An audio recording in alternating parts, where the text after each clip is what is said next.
For most people today, a long voyage means a cramped seat, a screen that politely asks you to turn it off, and a quiet sense of irritation that nothing seems to move fast enough. In the 17th century, a long voyage meant something else entirely. It meant weeks of water that looked exactly like yesterday's water. It meant wood creaking in familiar ways. It meant the same faces, the same meals, the same minor complaints, repeated so often they stopped feeling like events at all. A Dutch merchant ship crossing the world was not a story of bold adventure.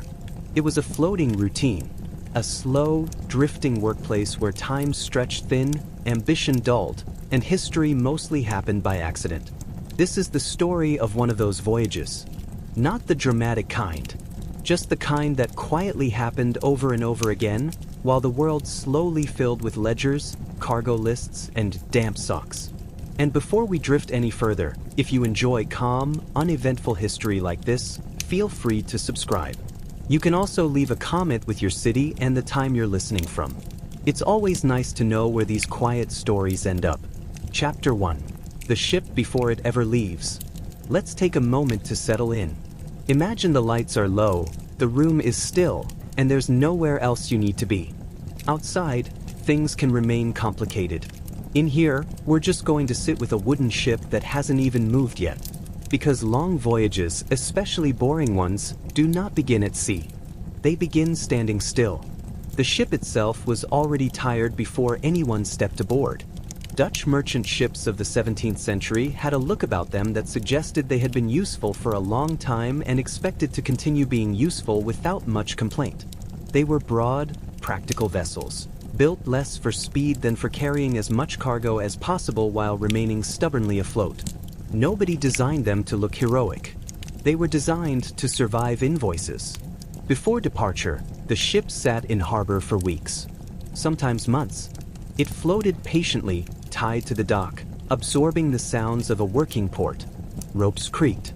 Water slapped the hull in a steady, unenthusiastic rhythm. Dockworkers came and went, often doing very little for long stretches, then suddenly doing everything at once. Barrels were rolled, unrolled, and rolled again.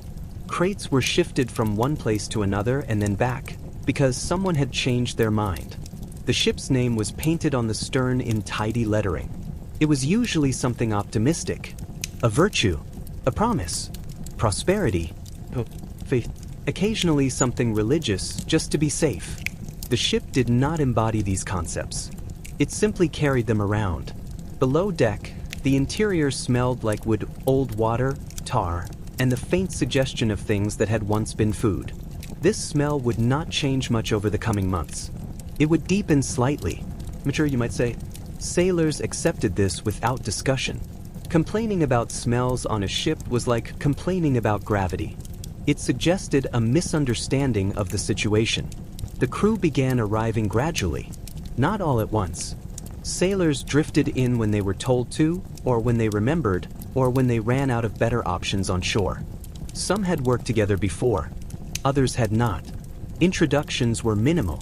A nod, a name maybe, a quick assessment of whether someone looked competent enough to be tolerated. Most of them brought very little. A small chest, a bundle of clothes. Personal items were sparse, because personal space was mostly theoretical. What mattered was knowing where you could sit without being in someone else's way. That knowledge came with time. The captain arrived last, or close to it. He always did. This was not dramatic. It was practical. The captain was not there to help load barrels. He was there to be responsible once everything went wrong in predictable ways. He wore better clothes than most of the crew, though not by much. Excessive finery at sea was considered poor planning. He walked the deck slowly, inspecting things that looked exactly as they had the last time he inspected them. He asked a few questions. He received vague answers. This was acceptable. The voyage did not require certainty. It required momentum. Merchants visited the ship frequently before departure. They climbed aboard carefully, stepping around ropes and tools with the mild discomfort of people who were not used to ships and did not intend to become used to them. They checked cargo lists against physical barrels. They frowned thoughtfully. They nodded. They adjusted numbers that would later be adjusted again. The cargo itself was deeply unexciting. Spices, yes, but not in the cinematic sense. Not glittering mounds of treasure, just sacks of pepper, bales of cloth, wooden crates containing things that were valuable mostly because someone far away wanted them and could not easily get them. The ship was a moving equation. Weight, volume, distance, and time, all hoping to balance out. As departure day approached, nothing felt particularly different. The harbor remained busy. The ship remained stationary. Crew members settled into routines that closely resembled waiting. They slept aboard sometimes. Other times they stayed ashore, just in case something changed. It rarely did. Meals were simple and repetitive even before the voyage began. Bread, cheese, porridge, fish when it was available. Nobody pretended this was temporary. The food was fuel, not a pleasure. That understanding made it easier. On the morning the ship finally prepared to leave, there was no grand announcement. No dramatic pause. Ropes were loosened. Sails were adjusted with the practiced movements of people who had done this many times and expected to do it many more. The harbor did not stop for them. It simply made room. As the ship eased away from the dock, there was a brief sense of motion. A gentle shift. The water changed shape slightly around the hull. Then the harbor began to recede, not quickly, but steadily, like a thought being slowly set aside. No one cheered. No one made a speech. A few sailors glanced back at the shore, not with longing, exactly, but with awareness. Shore was a place where things happened faster. Sea was where time spread out and became manageable. Chapter 2. Days that refused to stand out. Once the shoreline faded into something abstract, the days began arranging themselves into a pattern that was both strict and strangely loose. Time aboard a 17th-century Dutch merchant ship was measured carefully, but felt vague anyway. Bells rang. Watches changed. Meals appeared at roughly the same moments each day. And yet, if someone had been asked what day it was, the answer would have required a pause. Morning did not arrive suddenly. It crept in through thin light and subtle movement. The ship shifted slightly as the wind adjusted its opinion. Someone coughed below deck. Another sailor rolled over and decided not to get up yet. Eventually, someone did get up because someone always had to. The watch system divided the day into manageable pieces. 4 hours on, 4 hours off, or something close to that. It depended on the ship, the crew, and how seriously the system was being followed at any given moment. Officially, it was organized. In practice, it bent a little. Fatigue did that. On deck, the early watch dealt mostly with maintenance. Ropes were checked. Sails were adjusted just enough to feel useful. Salt residue was scraped away. The ship was constantly trying to fall apart in small ways, and the crew responded by preventing it from succeeding too quickly. Below deck, it was darker, quieter, and harder to tell time at all. Hammocks swayed gently, even when the sea was calm, because the ship itself was never entirely still. Men slept when they could. Not deeply, not comfortably, but consistently. Breakfast, if it could be called that, was not a separate event. It was simply the first time someone handed you food. Usually something boiled. Sometimes something hard. Bread that had already decided it was done being soft. Cheese that resisted cutting. Everyone ate without comment. Conversation existed, but it was sparse. There was nothing new to discuss yet. The sea looked the same as it had yesterday. The wind had opinions, but they were not interesting opinions. News traveled slowly at sea, which meant it mostly stayed put. The officers kept records. This was one of the ship's most important functions. Every day was written down. Weather conditions, course adjustments, anything notable, which usually meant anything slightly inconvenient. A torn sail, a missing tool, a sailor who felt unwell and then felt better and then felt unwell again. The logbook was calm, neutral. It did not exaggerate. It did not complain. It simply observed. If someone fell overboard, it would be noted in the same tone as a change in wind direction. This was not cruelty. It was professionalism. Navigation happened quietly. The navigator checked instruments that required patience rather than urgency. A compass, an astrolabe, Sometimes just the sun, doing what it always did. Calculations were made. Adjustments were suggested. The ship continued moving in approximately the intended direction. No one expected perfection. They expected gradual correction. Being slightly wrong was normal. Being completely lost was inconvenient. By midday, the ship settled into its most stable rhythm. The sun was higher. The deck was warmer. Work continued at a steady pace that avoided enthusiasm. Sailors moved with economy, conserving energy without ever discussing it. Some men developed small habits. One always sat in the same place during breaks. Another cleaned the same section of deck more thoroughly than necessary. These habits were not commented on. At sea, predictability was comforting. Meals were communal but not social. Bowls were passed. Portions were measured carefully, because running out of food was a known possibility and not a theoretical one. No one asked for more. Asking implied misunderstanding. Water was treated with respect. It tasted stale almost immediately. Barrels did that. Still, it was consumed without ceremony. Thirst was worse. The afternoon watch stretched longer than it needed to. The light lingered. The work repeated itself. Sometimes someone sang quietly without commitment. Songs faded in and out, remembered imperfectly. No one corrected the lyrics. The sea occasionally reminded everyone that it existed.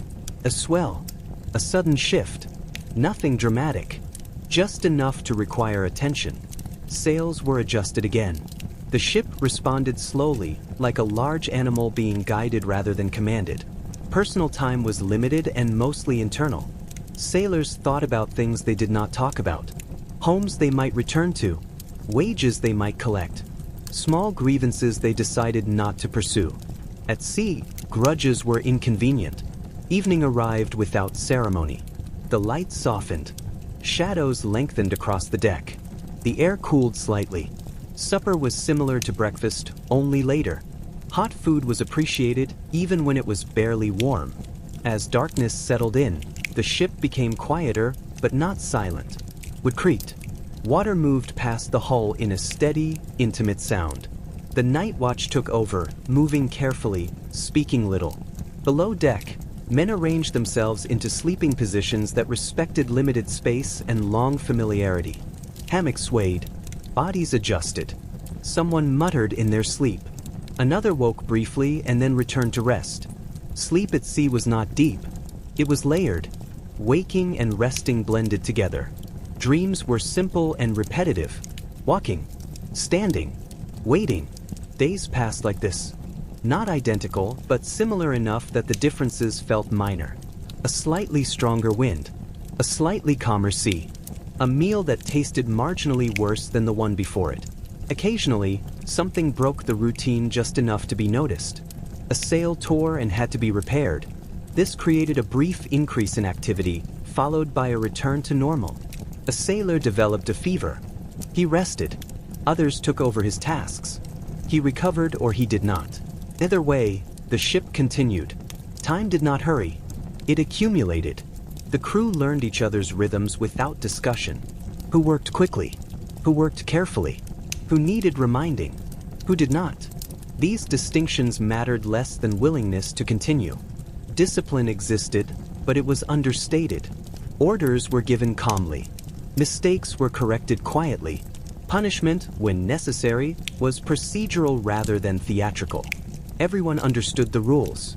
Everyone understood why following them made the voyage easier. The captain observed more than he intervened. He stood on deck, hands behind his back, watching the ship behave as expected. When he spoke, it was brief. When he corrected someone, it was specific. Leadership, in this context, meant not creating additional problems. The merchant interests were represented only by the cargo and the paperwork. Barrels sat patiently below deck, absorbing the motion of the ship. Cloth bales shifted slightly with each swell. No one thought about them unless something leaked. Weather reports from previous voyages were remembered vaguely. This stretch of sea was usually calm. That one could be troublesome. These assessments were shared without drama. The sea did not listen. Chapter 3. Work that never quite finishes. By the time the voyage felt real, Nothing about the work felt new. The ship had settled into its habits, and so had the people aboard it. Tasks repeated themselves with the kind of persistence that made them feel permanent, even though everyone understood they were temporary in theory. In practice, the work seemed endless. Sails required constant attention. Canvas stretched and relaxed with changes in temperature and moisture. Ropes frayed gradually, almost politely, giving plenty of warning before becoming a problem. Sailors responded with patches, knots, and adjustments that were neither rushed nor delayed. The goal was not improvement. The goal was continuation. Scrubbing the deck was a daily ritual. Salt accumulated quickly, leaving a crust that made surfaces slick and unpleasant. Buckets of seawater were hauled up and thrown down. Brushes moved back and forth in steady motions.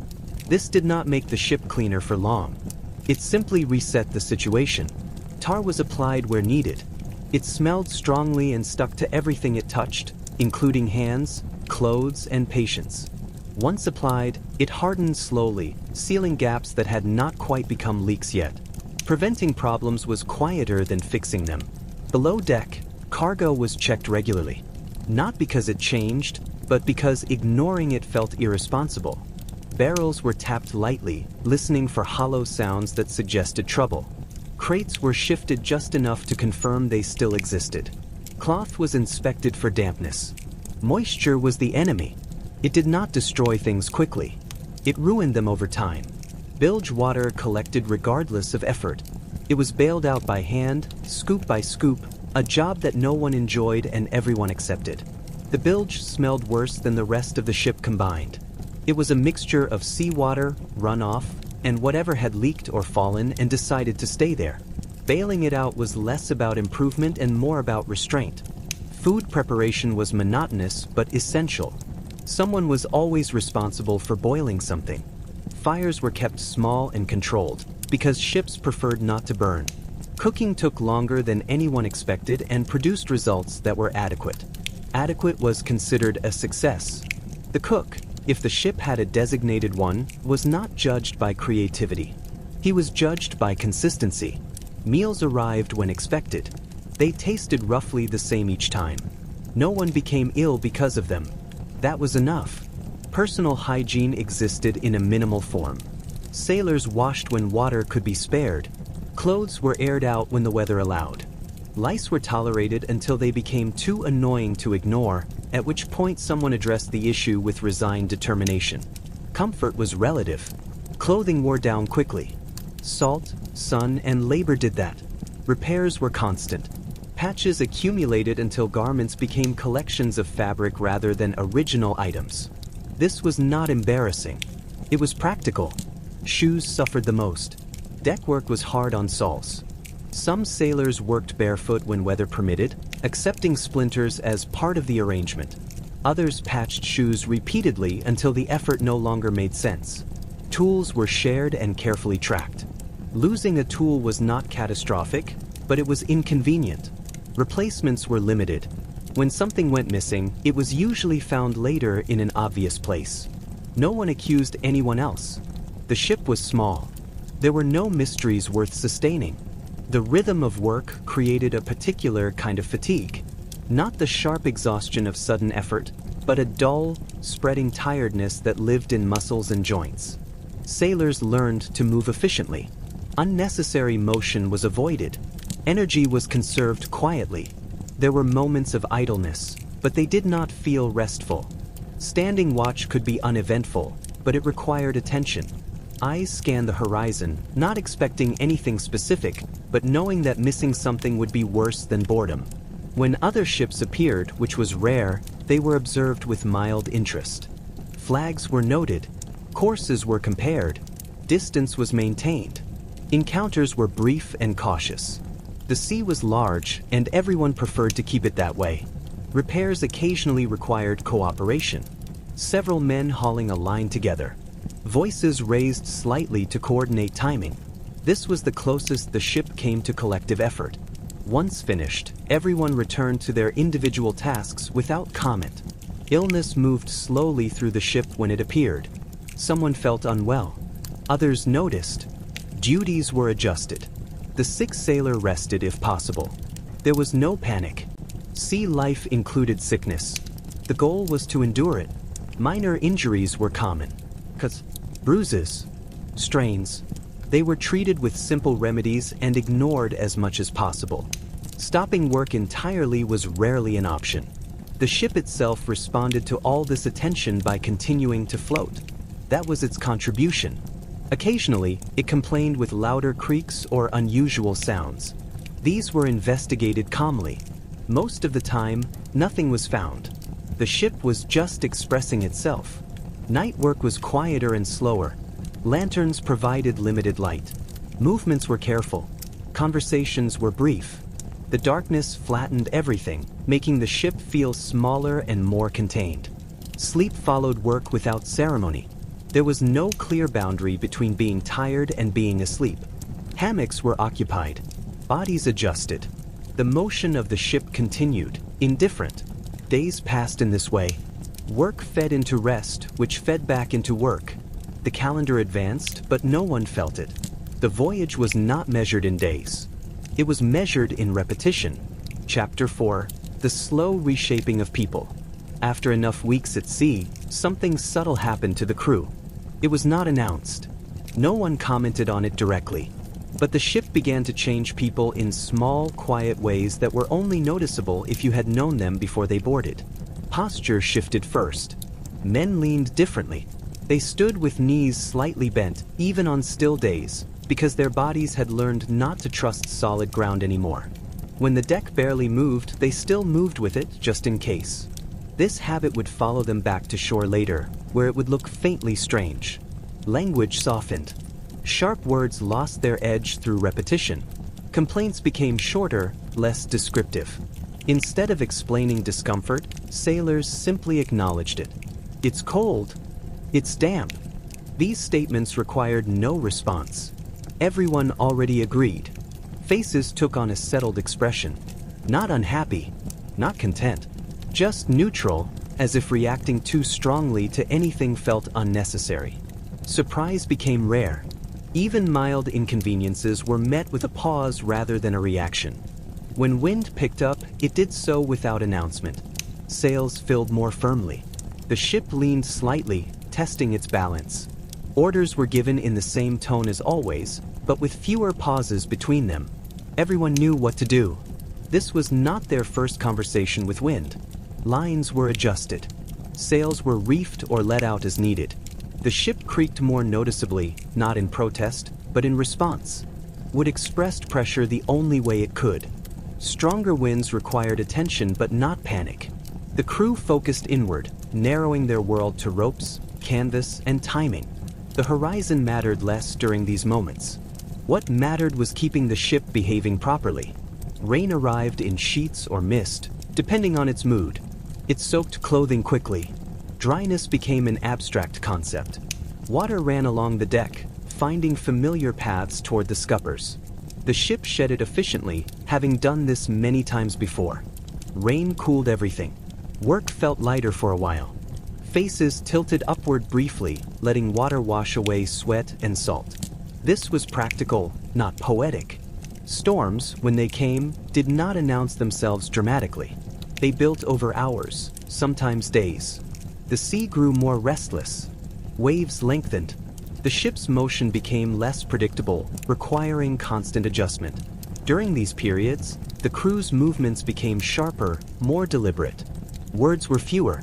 Everyone understood the situation without explanation. Tasks were completed in sequence, each one feeding into the next. Fear was present, but muted. There was no room for it to expand. Attention consumed it. The ship demanded focus, and the crew provided it. Night storms compressed the world further. Darkness erased distance. The sea could only be heard, not seen. Lantern light flickered, illuminating hands and ropes rather than faces. Work continued in this reduced space, careful and methodical. Sleep became fragmented. Short rests between watches. Bodies remained tense even while lying down. Dreams, if they happened, were shallow and brief. When storms passed, they did so gradually. Wind softened. Waves lost their edges. The ship straightened itself, almost imperceptibly. There was no moment of victory, just a return to baseline. Damage was assessed calmly. A torn sail, a loosened fitting, nothing unexpected. Repairs began immediately, folding the storm into the ongoing routine. Clear weather after a storm felt different. Not joyful exactly, just open. The sky looked larger. The air felt thinner. Work continued, but with a slight easing of effort. The crew did not celebrate surviving storms. Survival was assumed, not guaranteed, but expected. Acknowledging it too strongly felt unnecessary. Weather influenced mood without controlling it. Long stretches of gray dulled conversation further. Bright days lifted spirits only slightly. Extremes were absorbed and flattened by repetition. The officers tracked weather patterns carefully. Entries in the log noted changes in wind direction, pressure, and sea state. These observations were practical, not reflective. The logbook did not record how weather felt, only what it did. Predictions were made cautiously. This weather usually lasted this long. That wind often shifted after a day or two. These statements carried no certainty. The sea had a habit of revising expectations. Sailors learned to read small signs. A change in the smell of air, the behavior of birds when they appeared, the way clouds stacked themselves on the horizon. These observations were shared quietly, without drama. When nothing happened for days, that was noted too. Long periods of sameness were discussed briefly, then accepted. Not every day needed to matter. Weather shaped the ship's pace more than any decision made by the captain. Schedules bent around it. Plans adjusted. Arrival dates were estimates at best. This uncertainty was built into the voyage from the beginning. No one expected precision. They expected delay. Weather made sure of it. On particularly still days, the sea became a reflective surface, mirroring the sky imperfectly. The ship seemed suspended between two empty spaces. Movement slowed. The sails hung loosely, waiting. During these lulls, time stretched noticeably. Watches felt longer. Tasks took on a heavier quality. The absence of wind required patience rather than effort. Eventually, the wind always returned. Not dramatically, just enough to matter. The ship leaned forward again, resuming its slow conversation with water and air. Weather was not something the crew endured separately from their work. It was part of the work. Adjusting to it, responding to it, accepting it. This was as much a routine as scrubbing decks or checking lines. Over weeks and months, weather patterns blurred together. Individual storms lost distinction. Calm periods merged. Memory smoothed them into a general sense of variation without detail. If asked later, a sailor might remember that the voyage was windy, or wet, or unusually mild. Specific days would be harder to recall. The ship carried these experiences quietly, in the way its wood flexed and its sails wore down. Weather left marks, but not stories. And while the sea continued its long conversation around them, the crew listened without responding verbally. They adjusted, they waited, and they moved on. This was not a struggle. It was a relationship built on endurance. Chapter 6: Food, Hunger, and the Quiet Mathematics of Supply. Food on a 17th century Dutch merchant ship was not discussed in terms of taste. Taste was incidental. What mattered was whether the food existed, whether it could be distributed evenly, and whether it would last longer than the voyage. These were not philosophical questions. They were daily calculations. From the first week at sea, everyone understood the system. Rations were fixed. Portions were measured. There was no improvisation unless something had gone wrong. And something always went wrong eventually, just not all at once. The ship's hold contained barrels stacked with careful indifference. Salted beef, salted pork, hard bread, known more accurately as something you endured rather than ate, dried peas, cheese wrapped and re-wrapped until it became something closer to a suggestion of dairy. Each barrel represented a number of days, and those days were not flexible. 40. Example, text, image prompt, a full-frame medieval-style scene without any borders, decorations, or ornamental framing. The image should be painted in the style of a 14th-century European historical artwork, using slightly flattened perspective and hand-painted brush textures. Avoid illuminated manuscript layouts or frames. Use aged, parchment-toned lighting with earthy colors like faded reds, ochre, moss green, and brown. The overall look should feel cinematic, ancient, and handcrafted, as if it's a realistic frame from an old historical film or storybook brought to life. As the voyage stretched on, food supplies told their own story. Barrels emptied, shelves cleared. Space appeared in the hold where abundance had once been stacked. The ship grew lighter, almost imperceptibly. It rode the water differently. This was noted by experienced sailors, not recorded. The cargo remained untouched. Trade goods were protected. Crew comfort adjusted around them. This imbalance was accepted. The ship existed to deliver cargo, not to provide pleasant meals. Eventually, rumors of arrivals circulated quietly, based on distance, on estimates, on hope disguised as calculation. Food rations tightened one last time, just in case. It was better to arrive hungry than not arrive at all. And through all of this, the act of eating remained calm and unremarkable. No feasts, no famines, just the steady negotiation between supply and time. Food did not define the voyage, but it shaped it continuously. A background equation always being solved, never quite balanced, but never abandoned. Chapter 7: Boredom, Distraction, and the Long Interior Hours. By this point in the voyage, boredom was no longer a condition that came and went. It had settled in permanently, like a low ceiling that no one bothered to look up at anymore. The crew did not complain about it. Complaining implied expectation, and expectations had been adjusted downward weeks ago. Boredom at sea was not dramatic. It did not feel sharp or restless. It felt like moving through air that offered just enough resistance to be noticed.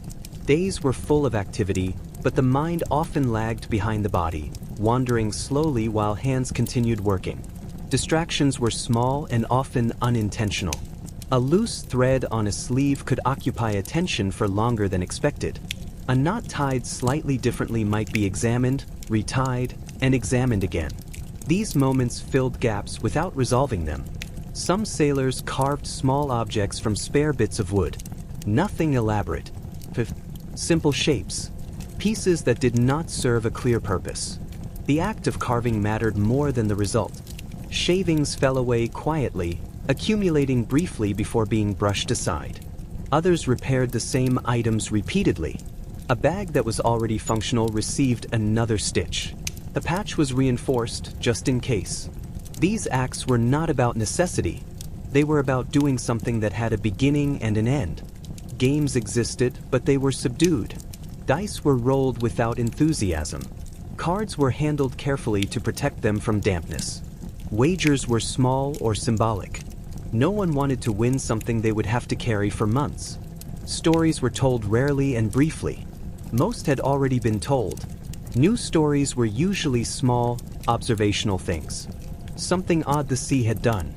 A memory triggered by nothing in particular. These were listened to politely, then allowed to fade. Music appeared occasionally, but never for long. Someone might hum while working. Another might join in for a verse. Instruments, if present, were fragile and required care. They were brought out cautiously, then put away again. Silence filled the spaces between these distractions easily. No one felt obligated to speak. Words were conserved the same way energy was. If something did not need to be said, it usually wasn't. The interior hours, especially during long watches with little happening, stretched noticeably. Standing at the rail, scanning water that did not change, required a specific kind of patience. The eyes moved. The horizon remained the same. Thoughts circled familiar paths. Sailors revisited memories they had already examined many times. Childhood scenes. Old arguments. Places they might never see again. These recollections lost emotional sharpness through repetition. Regrets softened at sea. There was little to be done about past decisions while standing on a moving deck hundreds of miles from land. Reflection became observational rather than judgmental. Some men planned for the future in abstract terms.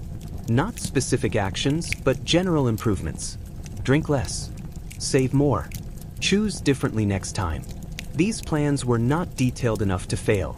Others avoided thinking ahead altogether. The present was sufficient. The next watch, the next meal, the next adjustment of sails. Anything beyond that felt hypothetical. Timekeeping became imprecise in the mind, even as it remained precise on paper. Sailors knew when their watch began and ended, but days blurred together. Weeks became units rather than experiences. Occasionally, someone misjudged the passage of time and was surprised by the sound of the bell. This was accepted without comment. The bell was always right. Letters were sometimes written, even though there was nowhere to send them. These were folded carefully and stored away. Writing helped organize thoughts. Delivery was secondary. Reading material was rare. A Bible, a small book carried aboard for reasons that now felt distant. Pages were reread slowly. Familiar passages lost their novelty but gained weight.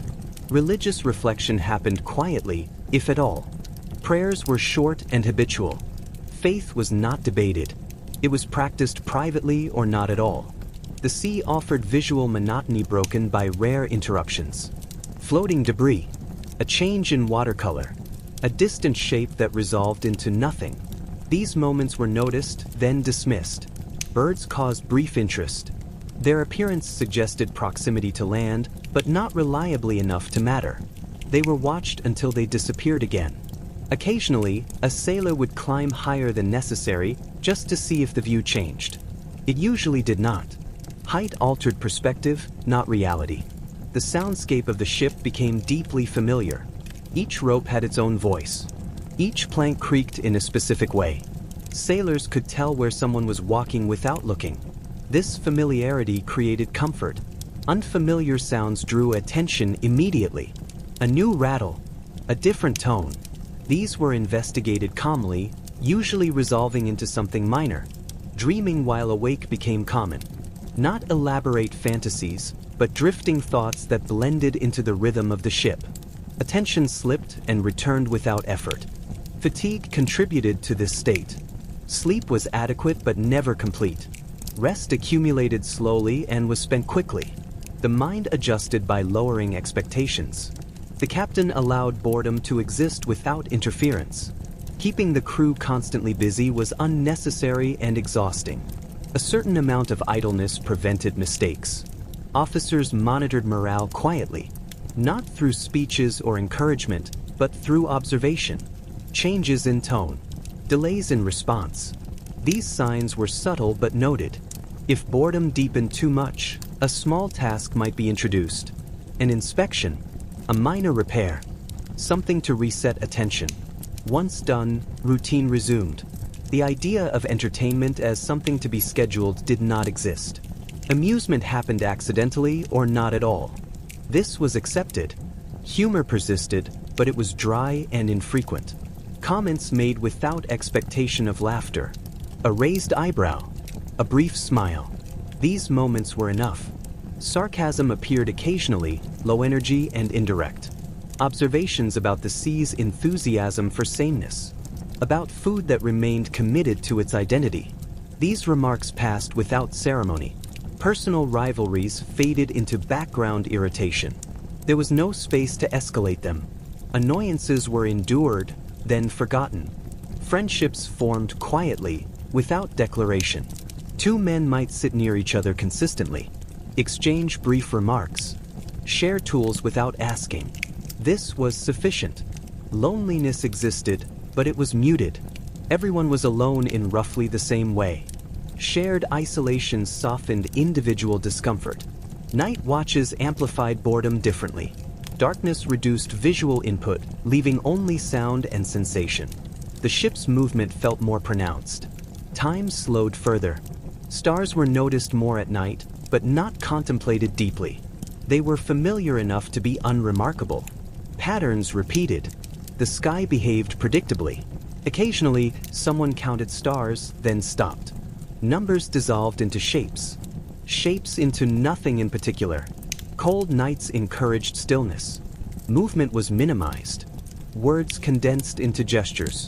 Breath became visible briefly, then disappeared.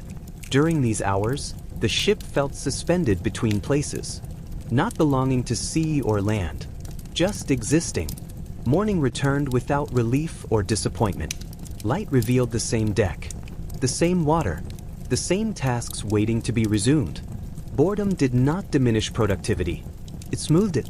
Work continued at a steady pace, free of urgency or distraction. This was efficient in its way.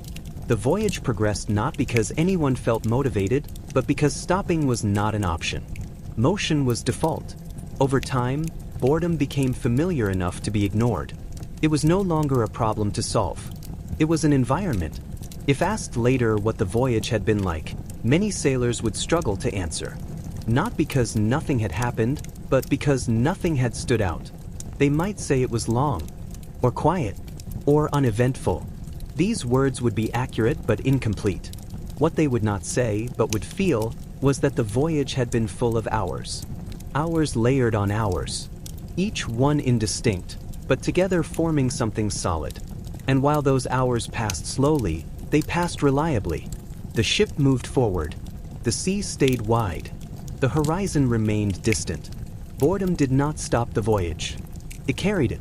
The ship continued on, not propelled by excitement or ambition, but by routine, habit, and the quiet acceptance that this was how things were for now.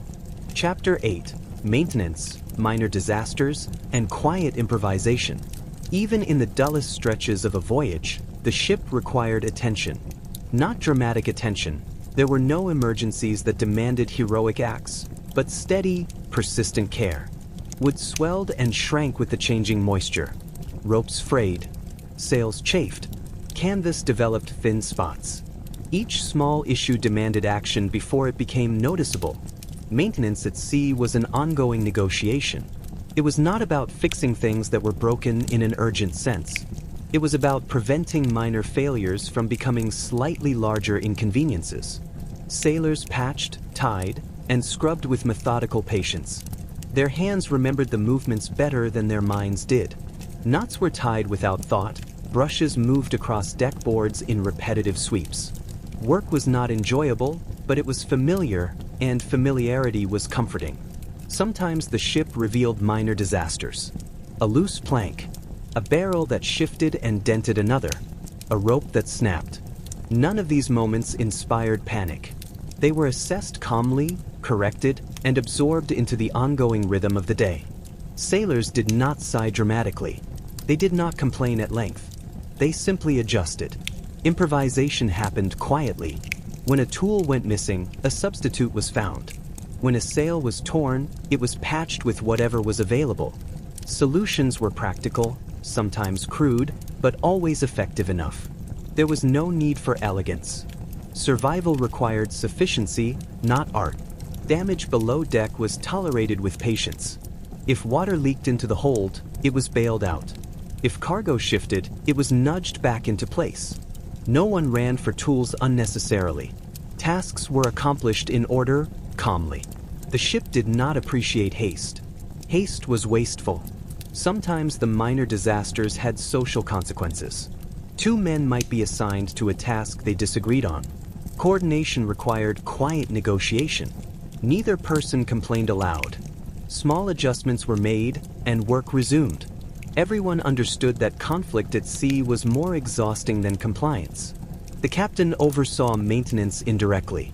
He walked the deck with his hands behind his back, observing and noting things that were not urgent but still required attention.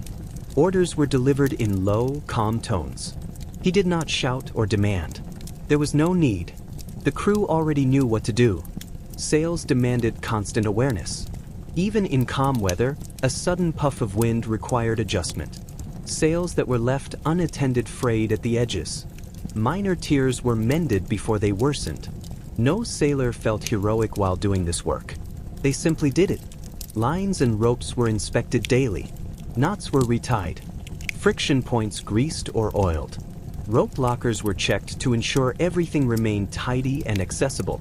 The process was repetitive, but predictable, and predictability was valued above novelty. Decks were scrubbed constantly. Salt accumulated faster than it could be removed. Spilled water and debris were swept up immediately. The act of cleaning had no finality. It was not about achieving a pristine surface. It was about ensuring that the ship remained functional. Below deck, ventilation and airflow were monitored as best as possible. Hatches were opened briefly, letting in a few moments of fresh air, then closed again to prevent water from entering. The effort was never complete, but the attempt mattered. It kept mildew from developing too quickly and kept the hold tolerable. Tools were accounted for carefully. Missing a hammer or a mallet required investigation, but only mild frustration accompanied the search. Tools were borrowed and returned, sometimes quietly swapped between sailors who had developed a system of implicit trust. Sometimes the minor disasters were predictable. A rope that always frayed in the same spot. A plank that creaked at the same angle. These habitual annoyances were accepted. Adjustments were routine, not exciting. Other times, the unexpected occurred. A sudden shift in cargo might tip a barrel, causing a thump that echoed below deck. A sailor would go to investigate, adjust, and return to his regular tasks. These events passed without drama. They were temporary disruptions in an otherwise steady rhythm. Even illness and injury were minor disasters when approached this way. A sprained ankle, a burn from cooking, a feverish sailor. Treatment was practical. Minimal intervention. Simple remedies. Everything was managed quietly, without fuss. The ship itself seemed to cooperate with this rhythm. Its complaints, creaks, groans, shifting beams, were heard but rarely alarming. They served as reminders that attention was necessary, not as warnings of catastrophe.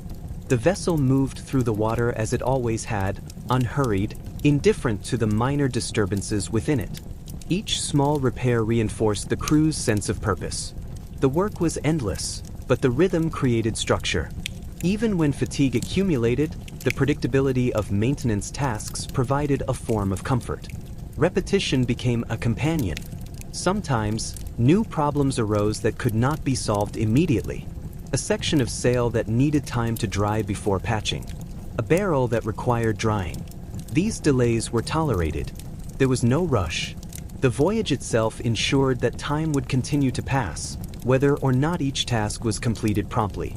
Even the most mundane maintenance had its rituals.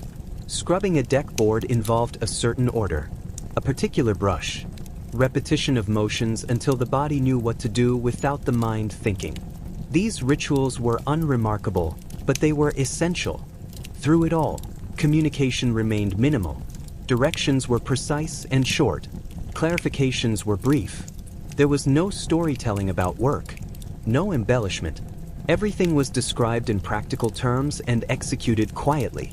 At night, maintenance slowed but did not stop entirely. Lanterns were lit for small adjustments. Lines were checked. Minor repairs were continued. The sound of creaking wood and dripping water filled the background, a quiet accompaniment to the ongoing efforts. Sleep was woven around work. Watches ensured that someone was always awake to monitor the ship and respond to minor issues. Rest was temporary and pragmatic. Comfort was secondary to functionality. Over weeks, minor disasters and maintenance became inseparable from the voyage itself. Sailors came to expect problems and prepare for them silently. The ship itself became part of a steady, unbroken system of observation and care.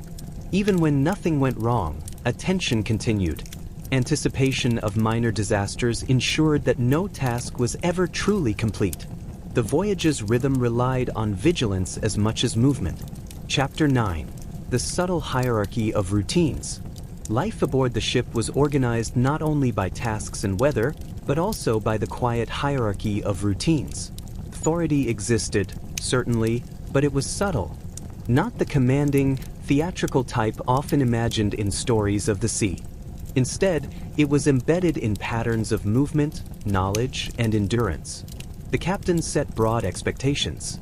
He decided routes, estimated arrival, and handled correspondence and cargo decisions.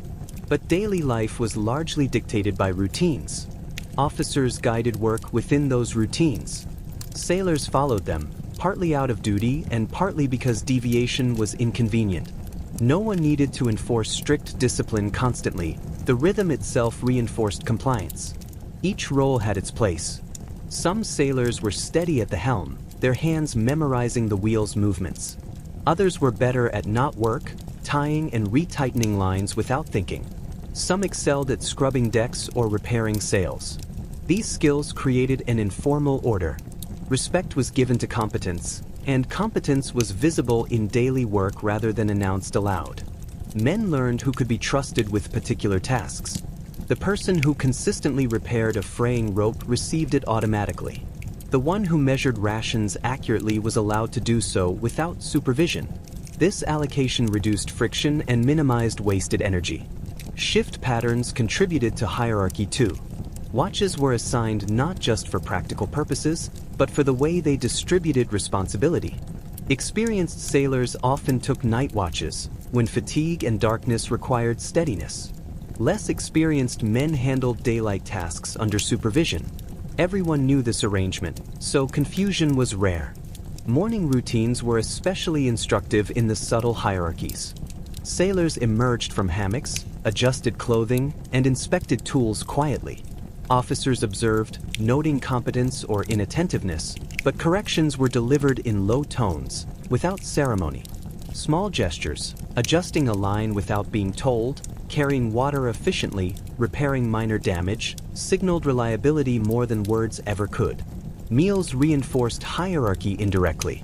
While portions were mostly uniform, the distribution of rations, who served whom, and who collected first, followed subtle norms.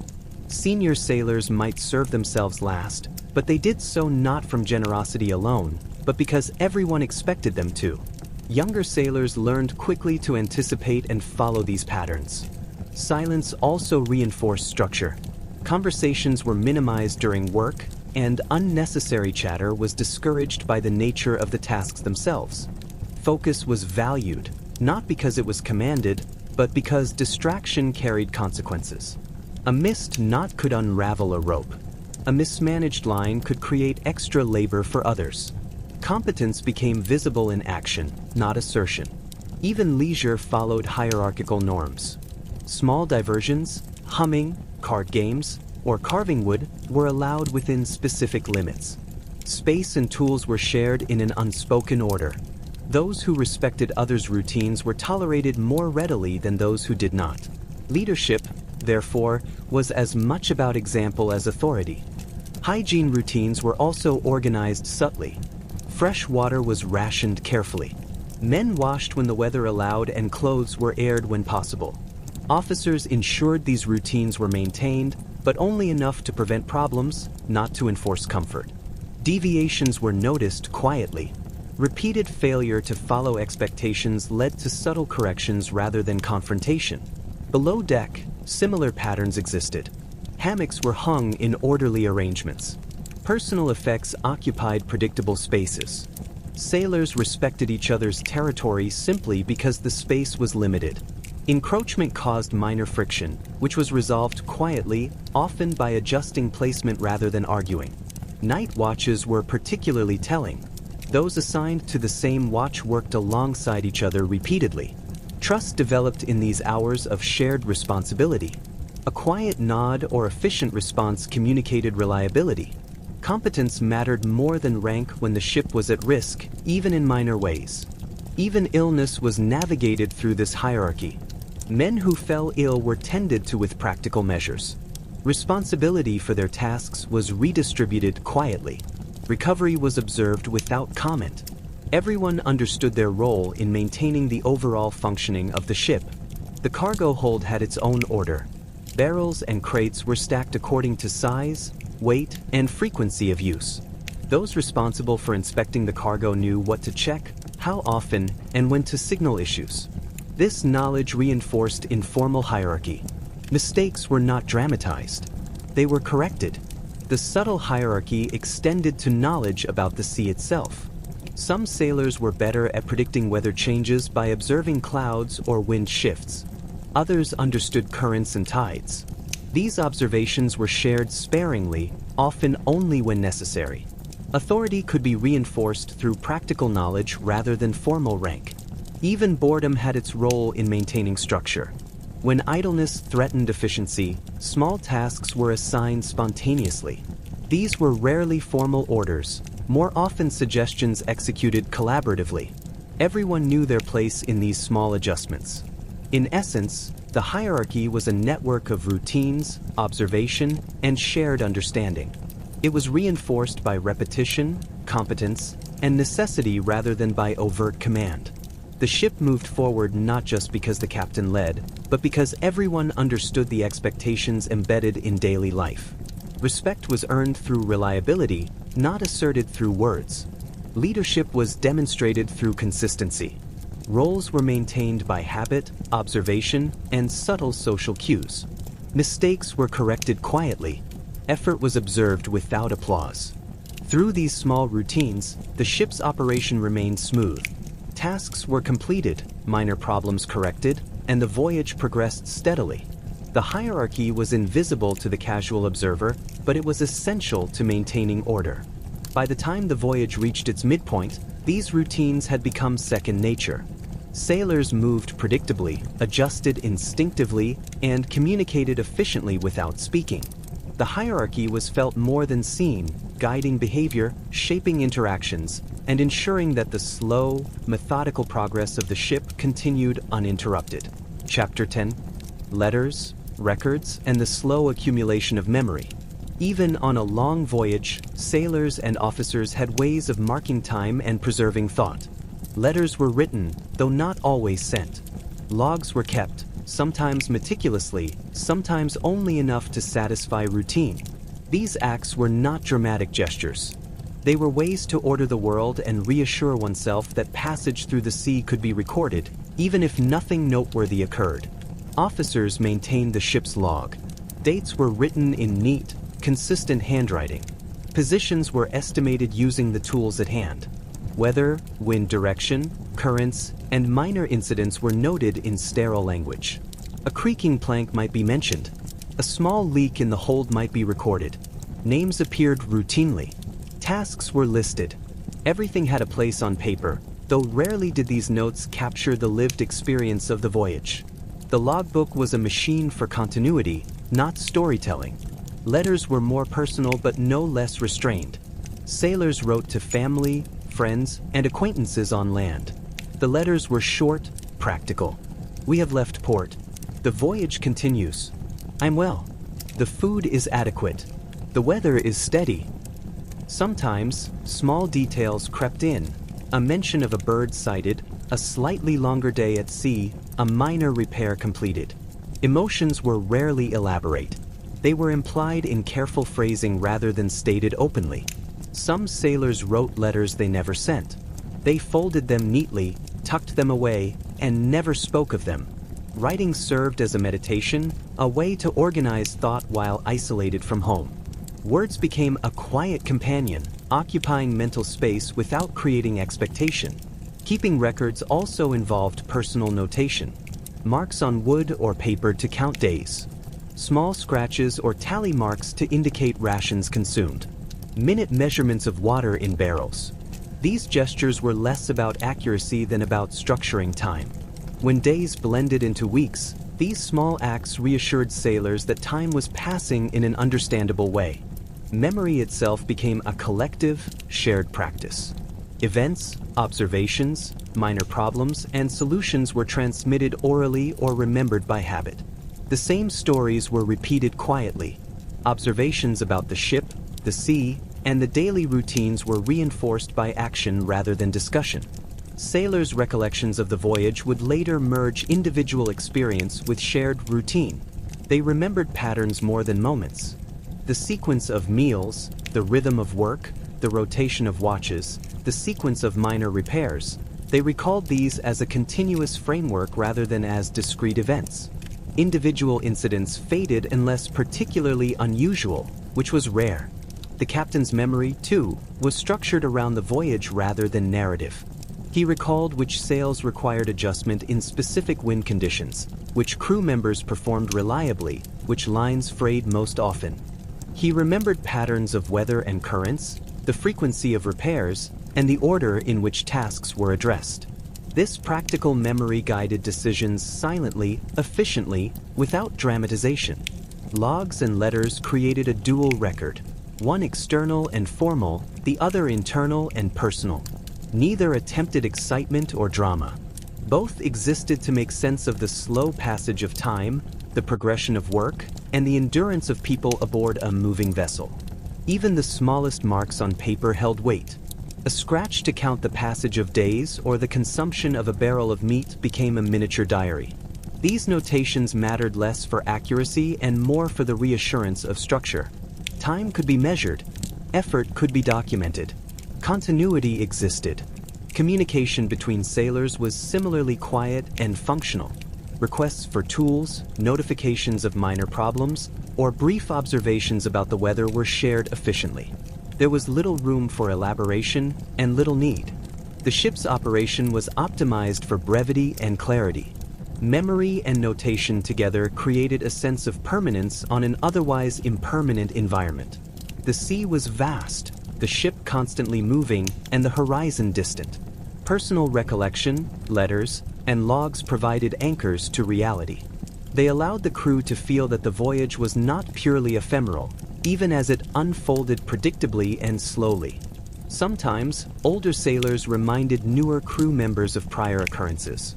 The line phrase at this spot, or "that barrel always leaks in rain." These instructions became layered into memory.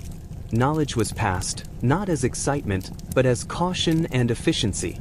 Over time, even small successes were absorbed into memory quietly. A repair that held. A problem prevented. A meal distributed without complaint. Each small victory reinforced the routine, validated competence, and encouraged continued attention. No one cheered. No one documented the emotion. It was enough that the task was completed. Sleep, work, meals, and maintenance were recorded mentally in patterns rather than narrative. Sailors recalled sequences more than specifics. They remembered that duties followed a reliable order, that weather had a rhythm, that rations were counted, that repairs were ongoing. Patterns mattered more than incidents. When letters and logs were finally delivered, they contained a pale reflection of the lived experience. Names, dates, positions, quantities, weather. Occasional observations. Rare flourishes. Nothing dramatic. Yet the documents preserved the voyage in its slow, unremarkable entirety. In this way, memory and recording became companions to repetition and routine. They marked continuity, provided reassurance, and offered a quiet sense of accomplishment. The voyage was measurable, if not remarkable. Its passage could be documented, but only in the soft tones of persistence, endurance, and practical observation. And while pens scratched quietly on paper below deck, and while memories formed slowly in the minds of those aboard, the ship continued its passage. Day into night, task into task, sail into sail. Memory and routine intertwined seamlessly with motion, creating a slow, unbroken rhythm that defined the life of everyone on board. Chapter 11. Sleep, Watches, and the Rhythm of Rest. Sleep aboard a 17th-century Dutch merchant ship was never uninterrupted. It was not meant to be luxurious or restorative in the way landbound slumber might be. Instead, it was distributed in segments, governed by watches, and shaped by necessity more than comfort. Hammocks were arranged in predictable rows below deck. Each sailor had a small allotted space, often cramped and close to neighbors. Movement was limited. Comfort was incidental. The sway of the ship dictated the angle of sleep. Bodies adapted slowly, developing a tolerance for motion that was both persistent and gentle. Watches divided time into manageable segments. Sailors slept when they were not on duty. Sleep periods were rarely long. 4 hours here, 5 hours there. Interruptions were expected. The ship demanded attention at all times, whether from wind shifts, creaking timbers, or minor leaks. Even asleep, sailors were not entirely absent from their environment. The motion of the ship caused subtle adjustments in posture. Hammocks swayed. Heads tilted slightly. Bodies unconsciously balanced themselves. Dreams, when they occurred, were often reflective of this constant motion. Walking the deck, adjusting sails, tying knots. Even in slumber, the sea remained present. Night watches had their own rhythm. Sailors stationed at the helm or lookout positions moved slowly and deliberately. The darkness limited visual cues. They relied on sound and motion, developing a kind of quiet attentiveness that did not tire the mind unnecessarily. Eyes adjusted to low light. Hands remembered tasks without conscious thought. The ship's rhythm became internalized. Those on watch observed the minimal changes in weather or sea state. A subtle increase in swell. The distant call of birds. The faint shift of wind. These observations were reported succinctly to officers or fellow sailors, with minimal words. Precision mattered. Drama did not. Sleep periods were often shared and negotiated informally. Sailors might shift hammocks slightly to make room, adjust themselves to accommodate the rolling of the ship. Personal comfort was secondary to shared space and function. Fatigue accumulated gradually. The body learned to endure interrupted rest. Concentration on tasks required energy conservation. Idle energy was frowned upon, not by command, but by necessity. Sleep and wakefulness alternated predictably. Dreams during this fragmented sleep reflected the monotony of life at sea. Repeated routines appeared in the subconscious. Knots tied over and over. Lines adjusted. Sails mended. The repetition of daily work followed even into rest. Rarely did dreams escape the confines of the ship's motions and duties. Officers, while awake, monitored not only the ship's condition but also the alertness of the crew. Subtle signs indicated fatigue, hesitation in adjusting sails, misjudged steps, slow reactions to instructions. Corrections were given quietly, without fanfare, often simply by assuming control of a task temporarily. Evening routines involved preparation for sleep and the next day. Hammocks were arranged. Lines were secured. Lanterns checked. Personal items adjusted. There was a calm, deliberate approach to settling down, followed by acceptance that the night would be fragmented. Noise was minimal. Creaks, the shifting of wood, water dripping into the hold, distant voices, these formed a constant background. Sailors learned to filter these sounds, distinguishing minor disturbances from those requiring immediate attention. Some men developed personal rituals to aid sleep. A particular position in the hammock. A small piece of cloth over the eyes. Counting methods to pass time. These rituals were subtle and unremarkable, yet they provided consistency. During the longest watches, sailors often drifted into microrests. Brief closing of eyes, leaning against a mast, or quiet moments of relaxation while remaining alert. These small interludes allowed the mind to recover enough to maintain competence in tasks. Temperature affected rest. Cold nights required layering and careful positioning to retain warmth. Damp conditions necessitated adjustments to bedding. Comfort was improvised, but always within practical limits. Sailors who shared hammocks or nearby space developed silent understandings. Adjustments were made with minimal disturbance. Movement was predictable. Breathing was accounted for in the rhythm of the sleeping quarters. Mutual tolerance became a kind of quiet etiquette. Meals intersected with sleep cycles. Waking for a watch, sailors might eat lightly, not for pleasure, but to maintain energy. The same for water and small rations. Even consumption was functional. Comfort or indulgence was rare. As the voyage progressed, bodies adapted. Sleep became efficient in short spans. Attention remained sharp during duties despite reduced duration. The monotony of repeated routines provided a stabilizing effect, making fragmented rest tolerable. Even illness affected sleep differently. Fevers or aches were noted but not dramatized. Rest was modified subtly to accommodate discomfort without halting essential tasks. The ship moved. The routine persisted. The body adapted. Through weeks of repetition, sleep became a background rhythm, intertwined with work, meals, and maintenance. The alternation of alertness and rest created a gentle, almost imperceptible cadence that shaped the daily life of the ship. Chapter 12. The slow passage of days and the monotony of observation. By now, the passage of time had become a tangible, almost physical presence aboard the ship.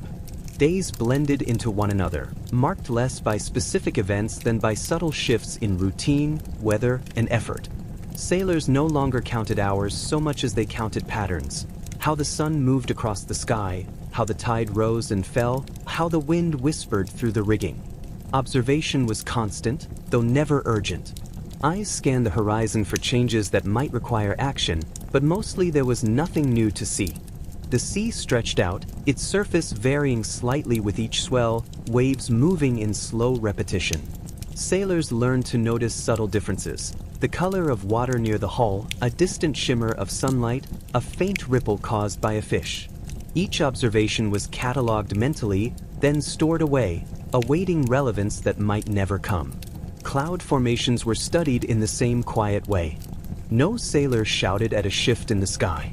They noted the angles, shapes, and density of clouds, then adjusted sails accordingly. The sky's moods were recorded in the mind, an invisible log kept without writing it down. Over weeks, these patterns became as familiar as the deck beneath one's feet. The horizon, unbroken and distant, became a frame for repetitive meditation. Sailors would lean against rails, allowing the body to remain engaged while the mind wandered slowly across memories and minor calculations. A ship's wake trailed behind, a constant companion, shrinking into nothing as the ship moved forward. No one commented. No one needed to. The movement was its own acknowledgement. Ships occasionally appeared in the distance, but encounters were brief and understated. Signals were exchanged, sails adjusted, distances calculated, and then the vessels drifted apart again. Sailors noticed, recorded, and returned to their usual focus. These meetings were minor deviations from the monotony rather than dramatic moments. Birds, floating debris, distant islands, these were more significant in imagination than in practical terms. A sailor might point out a gull or a log, and conversation would shift briefly to speculation, land is near, or currents brought that here. Then the observation would fade, integrated into the ongoing rhythm of work and watch. The motion of the ship itself became a constant visual and tactile reference. Every sway, tilt, and roll was absorbed automatically. Walking the deck, adjusting a sail, hauling a line, all these movements occurred within the framework of motion that had become second nature. New sailors adapted to it slowly, gradually internalizing the ship's cadence. Inside the hold, barrels and crates reminded the crew of the slow erosion of supplies. Rations dwindled in a nearly imperceptible way. Salted meat lost its texture, hard bread became more brittle, water less fresh. Yet each change was gradual. Sailors adapted, adjusting portions, stretching resources, and observing carefully, without comment. Time was also measured by the completion of repeated tasks. Scrubbing the deck, checking ropes, patching sails, counting rations, inspecting cargo. Each action was part of a sequence that created a rhythm, a measure of days passing more accurately than clocks could provide. The monotony of observation shaped the mind. Repetition reinforced attentiveness. Minor variations became notable. The tilt of a mast, a rope rubbing differently against a pin, a sail shadow moving slightly faster in the sun. Each of these small details demanded recognition, providing engagement in an otherwise uniform environment. Even personal habits were calibrated to this monotony. Grooming was minimal but regular. Clothing was adjusted and repaired with care. Tools were cleaned and stored predictably. Small rituals were observed quietly, providing continuity within the slow flow of time. When storms or stronger winds approached, observation intensified, but even then it remained calm and deliberate. Movements became sharper, adjustments more frequent, but communication remained minimal.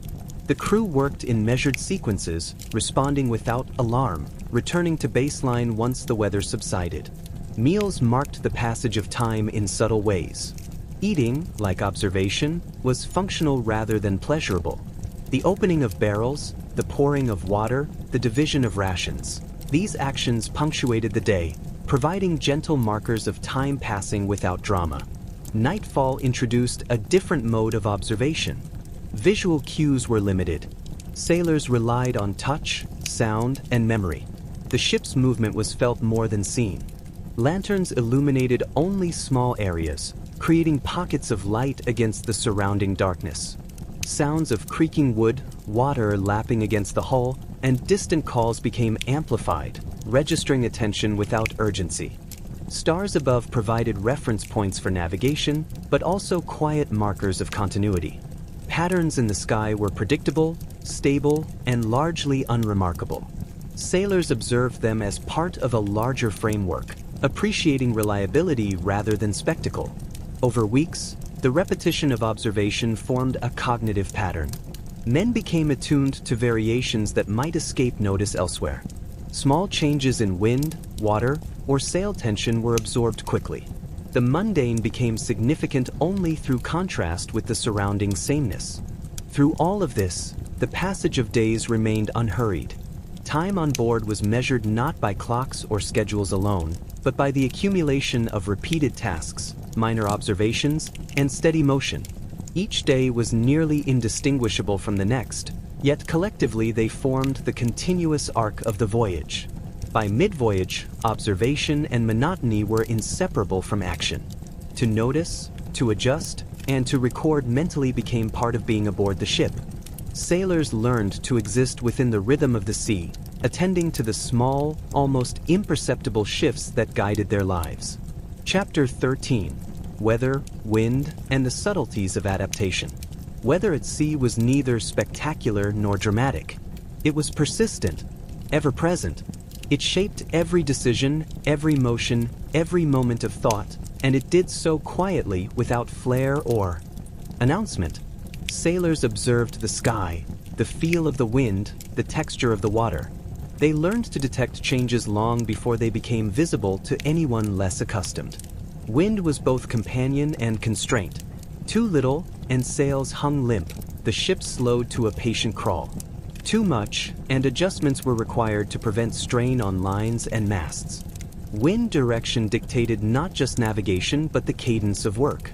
Sailors trimmed sails, retied lines, and shifted weight according to its invisible suggestions. Clouds, ever shifting, became a slow, silent language. Their formation, density, and movement indicated patterns that only close attention could reveal. Some sailors would remark briefly on their impressions, a shade of gray, a faint bank of cirrus, but discussion rarely extended beyond necessity. Observing clouds was less about prediction than habitual mindfulness, a way to remain connected to the environment while performing routine tasks. Rain was acknowledged with muted efficiency. Canvas coverings were extended. Lines were tied down. Personal garments adjusted. Water collected in barrels, small leaks were managed, and the deck was scrubbed when it dried. No sailor expressed relief or discomfort beyond what was strictly required. Rain passed. The work continued. Temperature shifts were integrated into daily planning. Layers of clothing were adjusted, hammocks arranged to retain warmth or allow airflow, fires maintained if possible for comfort below deck. Sailors developed subtle awareness of the ambient climate, calibrating effort and rest accordingly. Energy conservation was silent and constant. Fog, when it appeared, created a low, enveloping calm. Visibility shrank. Movement slowed. Navigation required extra attention. Sounds of other vessels, gulls, and water became sharper, more significant. Sailors adjusted instinctively, communicating minimally, moving cautiously but steadily. Fog was a quiet teacher, emphasizing observation over speculation. Storms arrived occasionally, but rarely with surprise. Patterns of wind, swell, and cloud hinted at them long before they fully manifested. Preparations were made slowly and methodically. Sails were reefed, lines checked, cargo secured. There were no heroic gestures. The crew worked in rhythm, anticipating the storm's progress, adapting to the shifts gradually, with patience rather than panic. The subtleties of wind and weather required constant calibration. Even in calm seas, sailors monitored lines, masts, and sails, ready to respond to subtle gusts or shifts in tide. Their bodies memorized these adjustments. Hands moved automatically. Feet found stable positions instinctively. Minds stayed alert enough to detect small deviations, but not so tense as to waste energy on imagined hazards. Sunlight played a quiet role in daily life. Its position marked time, guided basic navigation, and affected comfort on deck and below. Shadows shifted predictably across planks, influencing tasks such as repairs or inspections. Sailors learned to move efficiently within these constraints, accommodating natural light without comment. Humidity affected every object aboard. Wooden planks expanded and contracted. Ropes became heavier or lighter. Leather chafed. Sailors adjusted continuously, often without acknowledging the subtle labor involved. Moisture was a constant, low-level companion to every action. The interplay of weather and human routine created an adaptive system. The crew learned to anticipate the environment's influence on tasks, adjusting incrementally rather than responding abruptly. Minor changes were addressed before they became inconvenient.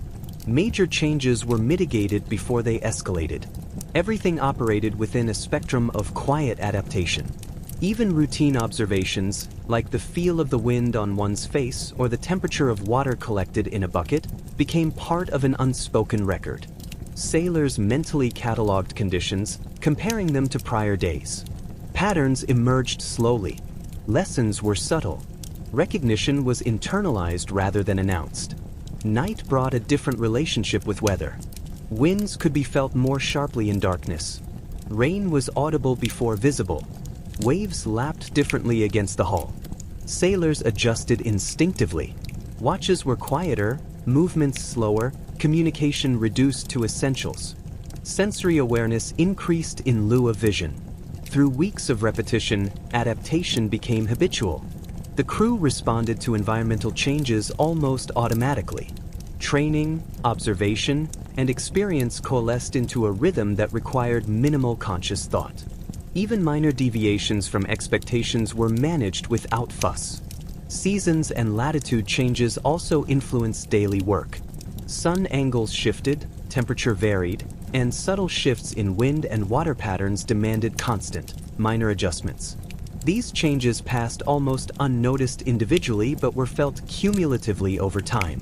Sailors developed tolerance to monotony in weather. Calm days were noted but not celebrated. Rainy days were endured without complaint. Windless stretches were appreciated only insofar as they allowed maintenance or rest. Nothing about the weather warranted dramatic reaction. Its persistence was the point. Through all of this, the ship itself remained stable. Its design accommodated the subtle variations of wind and water. Lines and sails flexed appropriately. Crew actions complemented these natural adjustments. Motion and response became a synchronized, almost imperceptible dance of necessity and observation.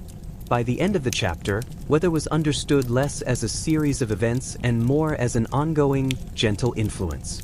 It shaped work, sleep, meals, and attention. Sailors became attuned to its subtleties, responding with quiet precision, and the voyage continued, propelled as much by routine and adaptation as by wind and tide. Chapter 14: Provisions, Rationing, and the Quiet Management of Scarcity. Food aboard a 17th-century Dutch merchant ship was never luxurious. It was sufficient, sometimes just barely, and always organized with precision. Provisions were stored carefully, monitored constantly, and rationed according to need rather than desire. Sailors became intimately familiar with the texture, taste, and limitations of each item, often long before hunger or fatigue demanded attention. Salted meat was the staple, packed tightly in barrels and preserved with layers of brine. Its flavor was consistent, predictable, and unchanging. Men became experts at slicing it thinly to make it last. Each portion was calculated with care. Waste was considered a serious misstep, not in moral terms, but in practical terms. A barrel lost to spoilage could inconvenience everyone. Bread, often hard and dense, was rationed according to daily consumption and the number of men aboard. It hardened further over time, and sailors learned to soften it in water or soup before eating. The process was repetitive, habitual, and silently coordinated. No one expressed pleasure in this. Acceptance was enough. Dried peas, beans, and grains supplemented the diet. These were boiled slowly, often in batches that stretched over hours. Cooking itself was a low-energy task, performed without rush or emphasis. Meals required patience, attention to detail, and careful monitoring of scarce resources. Timing mattered. Overcooked beans were wasted. Undercooked ones were indigestible. Water, perhaps the most precious resource, was rationed meticulously. Freshwater barrels were checked daily. Usage was measured, recorded mentally, and distributed evenly. Sailors adapted to its limits, washing hands minimally, reusing water when feasible, and learning to accept thirst without complaint. Even small deviations could be noted immediately, as an empty barrel affected everyone equally. Preservation extended to minor items as well. Spices, vinegar, small quantities of oil, and dried fruits were stored in strict order. Each was used sparingly, monitored constantly. These minor luxuries became markers of time and endurance. A pinch of spice marked an occasion. The last dried fruit in a barrel noted weeks of passage. Cooking itself followed a slow, deliberate rhythm. Fires were maintained carefully. Pots were watched. Ingredients were measured consistently. Over time, the act of cooking became meditative. Repetition provided structure. The smell of simmering provisions, the hiss of boiling water, the occasional clatter of utensils, all were predictable markers of daily life. Ration distribution required quiet coordination. Officers measured portions, ensuring fairness without ceremony. Sailors lined up, received their share, and returned to tasks. Conversation was minimal, limited to the essentials. Compliance was nearly automatic, reinforced by habit and necessity. Spoilage was tolerated but mitigated. Small bits of food might be discarded. Damaged barrels rearranged. Observations about smell, texture, and color were noted silently. Sailors became adept at judging quality without complaint. The threshold for acceptability shifted subtly over the course of the voyage. Hunger was present but rarely acute. The mind adapted gradually. Awareness of scarcity became a constant background sensation rather than an urgent need. Sailors learned to pace consumption, anticipate meals, and adjust activity according to available energy. Physical discomfort was met with quiet endurance. Meal times provided a gentle rhythm to each day. They marked the passage of hours without excitement. Preparation, consumption, and cleanup followed predictable sequences. Men moved in synchronization, not through explicit coordination but through shared understanding of process. Special items, sugar, small amounts of preserved fruit, or occasional salted fish were distributed sparingly, almost ceremonially, though without overt celebration. These items were noticed, their scarcity acknowledged, but reactions remained subdued. Appreciation was internal, functional, almost automatic. Rations also reinforced hierarchy subtly. Officers often managed the distribution. Experienced sailors might receive the first portion simply because their work demanded energy at specific times. Younger sailors learned the sequence, anticipating their turn without complaint. Equity was maintained silently, embedded in routine. Even the handling of leftovers followed strict, practical patterns. Water used for cooking might be reused for cleaning. Slightly stale bread might be softened in stew. These practices were not creative. They were habitual adaptations to the limitations of life at sea. Efficiency mattered more than taste or novelty. Provisions also structured social interaction. Mealtimes were brief, practical gatherings. Conversation was minimal. Observations about supply, minor complaints about texture, or small questions about preparation occurred quietly, often punctuated by nods rather than words. Social bonding existed, but it was subtle, embedded in shared routine rather than dramatic interaction. Over weeks, the monotony of provisioning became part of the voyage's rhythm. The opening and closing of barrels, the measurement of water, the preparation of meals, the consumption and disposal of food all became second nature. Sailors moved through these tasks as they did through hauling lines or trimming sails, with steady attention, minimal commentary, and quiet efficiency. Even small errors in rationing were absorbed without drama. A barrel misplaced, a portion slightly miscalculated, these were corrected quietly, integrated into the ongoing routine. The crew adapted fluidly, relying on observation, memory, and subtle coordination. By mid-voyage, provisions and their management formed an invisible backbone of life aboard the ship. Hunger, scarcity, and preparation existed as constant, low-level influences, shaping behavior without excitement. Meals punctuated the passage of time, provided structure, and reinforced the rhythm of endurance that defined daily existence at sea. Chapter 15: The Subtle Economy of Space and Personal Belongings. Space aboard a 17th-century Dutch merchant ship was limited, structured, and highly valued, even if few sailors spoke of it openly. Every hammock, barrel, and crate occupied a precise position. Every rope and tool had its place. The arrangement was dictated by necessity, maintained by habit, and observed continuously, though quietly, by everyone aboard. Personal belongings were similarly constrained. Sailors carried only what could fit in a small bag or in the limited space around their hammocks. Clothing was minimal. Tools and personal utensils were essential. Objects with sentimental value existed, but rarely in excess. Every additional item meant a slight shift in routine or inconvenience, and the crew adapted efficiently. Hammocks themselves demanded careful attention. They had to be hung evenly, positioned to avoid interference with neighboring sailors, and adjusted to accommodate the ship's sway. Small changes in placement could ripple through the sleeping quarters, so adjustments were made deliberately and without discussion unless necessary. Below deck, storage became a form of quiet negotiation. Barrels, crates, and personal effects were arranged to maximize available space. Sailors developed implicit understanding of priority. Cargo moved first. Shared tools and provisions were organized next. Personal belongings were tucked into whatever remained. Misplacement was noted silently and corrected without argument. Even minor deviations in arrangement were noticed. A misplaced rope, a bag left in a walkway, or a personal item in the wrong corner could cause small inefficiencies. Sailors adjusted instinctively. These small corrections were not admonishments. They were habitual responses, performed without emotion. The economy of space extended to movement. Sailors learned to navigate narrow passages efficiently, passing each other with minimal adjustment. Hands knew where to hold rails. Feet found stable surfaces without misstep. Coordination was subtle and automatic, developed over weeks of repetition. Workspaces were similarly regulated.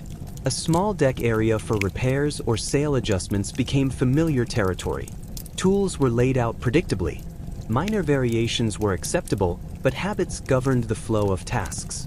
This order minimized interference, allowed simultaneous work, and maintained a steady pace. Even leisure was constrained by space. Carving, reading, or writing took place in designated areas or at specific times to avoid disruption. Sailors developed mental maps of personal and communal space, respecting boundaries without being instructed to do so. Subtle etiquette emerged naturally. Sleeping arrangements reinforced hierarchy indirectly. Senior sailors or officers sometimes had hammocks positioned strategically, closer to the captain's quarters or away from high-traffic areas. Junior sailors adapted their movement and storage practices around these subtle allocations. Authority was felt spatially rather than announced. The economy of space also shaped personal interaction. Conversations occurred in short bursts or whispered tones to avoid disturbing neighbors. Shared spaces demanded consideration, and sailors developed unspoken rules for timing, volume, and movement.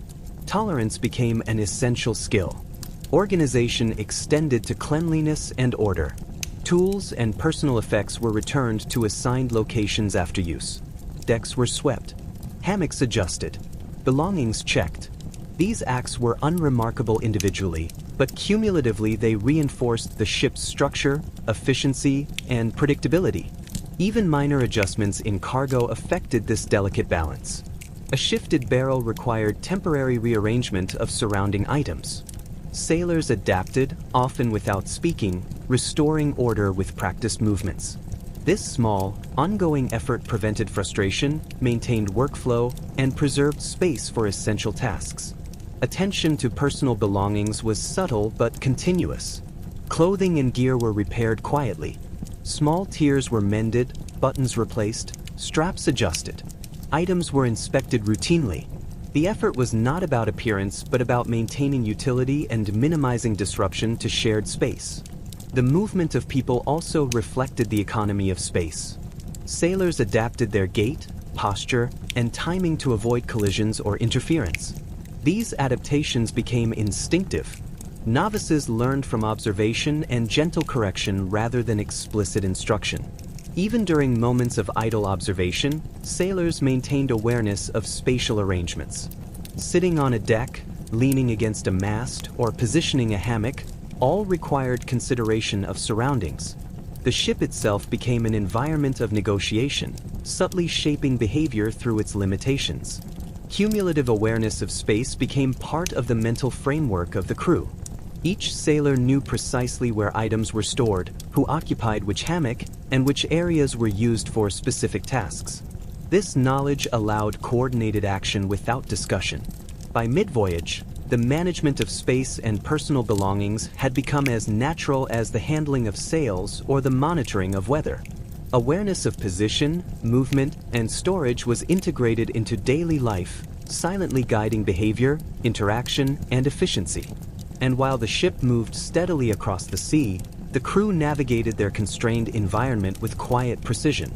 Space was respected, objects maintained, and routines preserved. Life aboard the vessel continued in a rhythm defined by careful placement, habitual adjustment, and the subtle economy of personal and communal order. Chapter 16. Illness, discomfort, and the quiet endurance of the body. Even on a calm and well-provisioned voyage, the human body was rarely entirely comfortable. Illness and discomfort were ever-present companions, subtle but persistent, shaping daily life without fanfare. Sailors adapted quietly, managing pain, fatigue, and minor ailments with practical solutions rather than complaint. Seasickness was common, especially among newer crew members. It arrived slowly, a gentle disturbance that unsettled the stomach and balance. Sailors learned to manage it with positioning on deck, fresh air when available, and focusing on tasks rather than sensation. Rest in hammocks helped, though the motion of the ship made complete relief rare. Over days, the body adapted gradually, tolerance growing almost imperceptibly. Cuts, scrapes, and bruises were frequent. Rope burns, hammer slips, and minor falls were part of life aboard. Treatment was functional, cleaning, bandaging, and continued work when possible. There was no dramatization. A sailor might wince briefly, adjust a grip, and return to the task. Injuries became integrated into the rhythm of work. Fever, fatigue, or headaches were accommodated quietly. The affected sailor rested during spare moments or lighter duties. Others absorbed the extra work without complaint. The communal nature of labor allowed illness to be managed collectively, without emphasis or alarm. Adaptation, rather than reaction, was the guiding principle. Cold nights were particularly uncomfortable. Sailors layered clothing, adjusted hammocks, and huddled where necessary to conserve warmth. Fires, when available, were tended sparingly for heat below deck. The body became accustomed to minor chills, endurance developing slowly over days and weeks.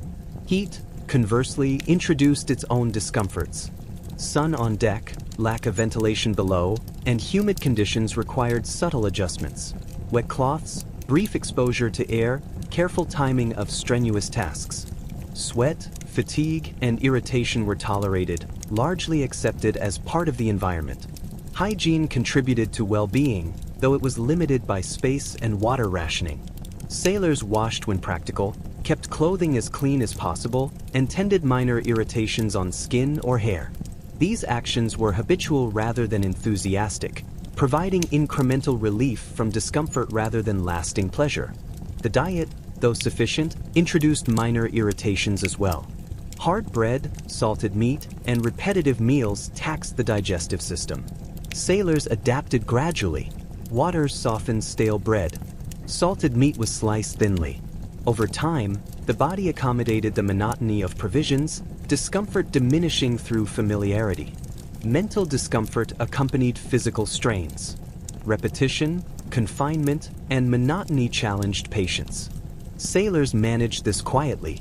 Focus on tasks, observation of routine, and small personal rituals. Adjusting a hammock, cleaning a tool, noting time in the log, provided subtle structure and relief. Illness was rarely dramatic. Fever was noted, rashes recorded, minor infections treated simply with available resources. More serious conditions were monitored closely but quietly. The communal expectation was endurance, not complaint.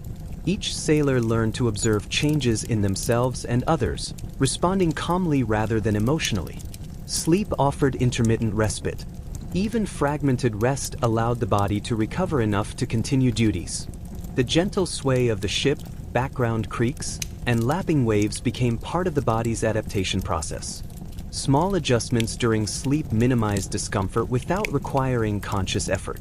The repetitive nature of tasks also helped mitigate pain. Hands, backs, and legs adapted through consistent, measured work. Muscle soreness became familiar, predictable, and tolerable. The body learned rhythms, balancing effort and rest naturally over time. Minor ailments were observed collectively. Crew members noted signs of fatigue, sluggishness, or discomfort in others. Assistance was offered practically. A line tied more securely, a barrel shifted to reduce strain, a small task reassigned. Communication remained minimal, emphasizing efficiency and functionality. The ship itself imposed constraints on the body. Narrow passageways, low ceilings, and shifting decks demanded continuous adjustment. Sailors learned posture, grip, and balance through experience. Discomfort was inevitable, but accommodation became second nature. The body existed in a constant dialogue with the environment. Even pain that might have seemed significant on land was integrated into routine at sea. The slow pace of recognition, combined with repetition of tasks, allowed minor suffering to fade into background noise. Attention focused on practical adaptation rather than emotion or complaint. Over weeks, endurance became a quiet hallmark of life aboard. Bodies adjusted to the ebb and flow of discomfort, illness, and fatigue. The rhythm of work, observation, rest, and minor interventions provided a framework for persistence. By mid-voyage, the interplay between physical endurance and practical adaptation defined life. Sailors experienced constant, low-level discomfort but managed it silently. Illness was neither catastrophic nor dramatic. It was another pattern, another rhythm within the ongoing sequence of tasks, observations, and slow passage across the sea. Chapter 17. The Subtle Art of Shipboard Communication. Communication aboard a 17th-century Dutch merchant ship was never hurried, dramatic, or loud. Words were chosen sparingly, actions carried meaning, and the tone was calm, flat, and consistent. Sailors learned quickly that efficiency and subtlety were more valuable than verbosity or emotional expression. Instructions from officers were delivered in measured tones. A line needed tightening, a sail adjusted, or a barrel shifted. These requests were made quietly, often accompanied by demonstration rather than prolonged explanation. The expectation was clear: observe, understand, and act. Redundancy was unnecessary. Drama was irrelevant. Among the crew, signals were often nonverbal. A glance, a nod, or a shift in posture conveyed more than words could. Sailors developed a shared understanding of gestures and routines. A hand on a rope might indicate a minor adjustment. A tilt of the head could suggest caution or attention. These cues were absorbed over time, becoming instinctive. Routine announcements punctuated the day with minimal fuss. Meal times, watch changes, or minor maintenance tasks were communicated plainly and efficiently. Sailors rarely questioned instructions. Deviations were corrected quietly, often through demonstration or subtle reinforcement rather than argument. Messages about environmental changes, such as shifts in wind or approaching weather, were conveyed with precision. Veer the mainsail slightly or check the starboard line were sufficient. No embellishment was needed. The information mattered. The delivery was utilitarian. Even casual conversation adhered to subtle norms. Sailors might remark briefly on a bird sighted, a distant ship, or a minor discomfort, but extended discussion was rare.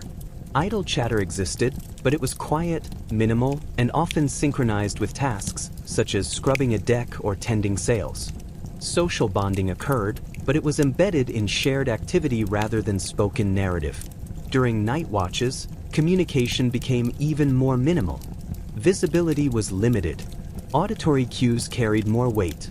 A soft call or tap could signal a minor adjustment or hazard.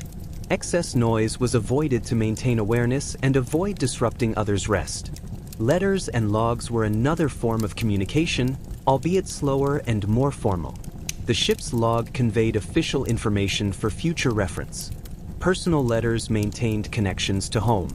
Both required clarity and conciseness. Flourish was rare, and emotion was subtle, embedded in phrasing rather than expressed openly. Errors in communication were handled quietly. A misheard instruction or forgotten task led to gentle correction or silent adjustment. Crew members learned to anticipate common issues, developing a shared mental model that reduced the need for repeated explanation. Efficiency depended on this tacit understanding. Communication extended to maintenance as well. Repairs, inspections, and adjustments were coordinated without constant discussion. Observers noted minor issues and acted when appropriate. The rhythm of work and shared awareness minimized the need for explicit verbal instruction. Even conflict was muted. Minor disagreements about space, tasks, or handling of supplies were resolved with small adjustments rather than argument. Understanding, observation, and subtle negotiation maintained harmony more effectively than direct confrontation. The economy of communication shaped social hierarchies. Officers' words carried authority, but the weight of experience and demonstrated competence often spoke louder than rank alone. Subtle cues and silent observation informed respect, trust, and delegation more than explicit orders. By mid-voyage, the patterns of communication had become second nature. Sailors anticipated instructions, interpreted gestures, and responded to subtle environmental cues. Words were sparing, but understanding was comprehensive. The crew existed in a low-energy dialogue, synchronized through habit, observation, and necessity. Even minor alerts, such as the approach of debris, the shifting of cargo, or the sound of creaking wood, were communicated efficiently, with minimal disruption. The ship functioned as a network of silent understanding, punctuated by concise verbal instructions when necessary. Through repetition, observation, and subtle correction, the crew developed a shared language that combined words, gestures, and routine. This language allowed continuous operation, minimized error, and preserved calm. Chapter 18: Minor Entertainments and Quiet Diversions. Even on a long, uneventful voyage, sailors found ways to occupy their minds and bodies beyond routine tasks. Entertainment aboard a 17th-century Dutch merchant ship was subtle, modest, and carefully balanced against work and limited resources. It was never loud, flashy, or disruptive. Instead, it existed in quiet pockets of repetition and small pleasure. Carving wood was common. Sailors would select scraps from maintenance work or old planks, shaping them into simple tools, figurines, or practical objects. The work required concentration and patience.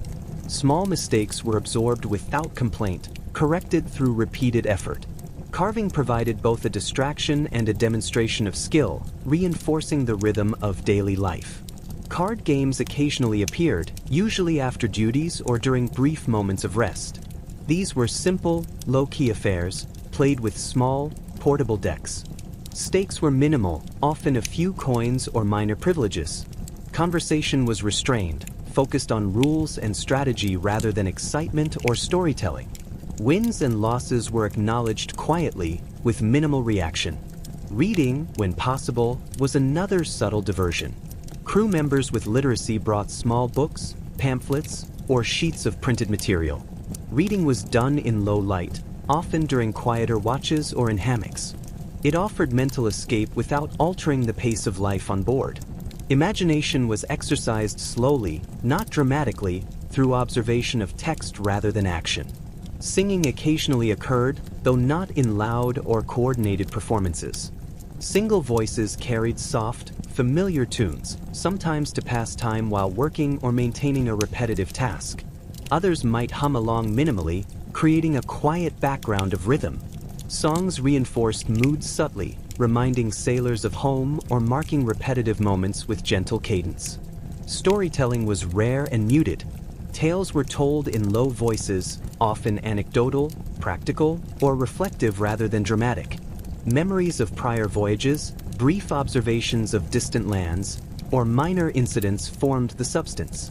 The goal was not excitement but preservation of continuity, shared experience, and gentle reflection. Sketching or writing personal notes was also common.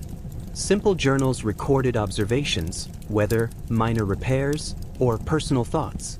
These entries were brief and functional, occasionally enriched with small drawings of sea life, birds, or ships seen in the distance. They offered a quiet mental outlet, more for the writer than any audience. Games with physical objects were minimal. Sailors might toss small items, balance objects, or create low-stakes competitions related to their environment.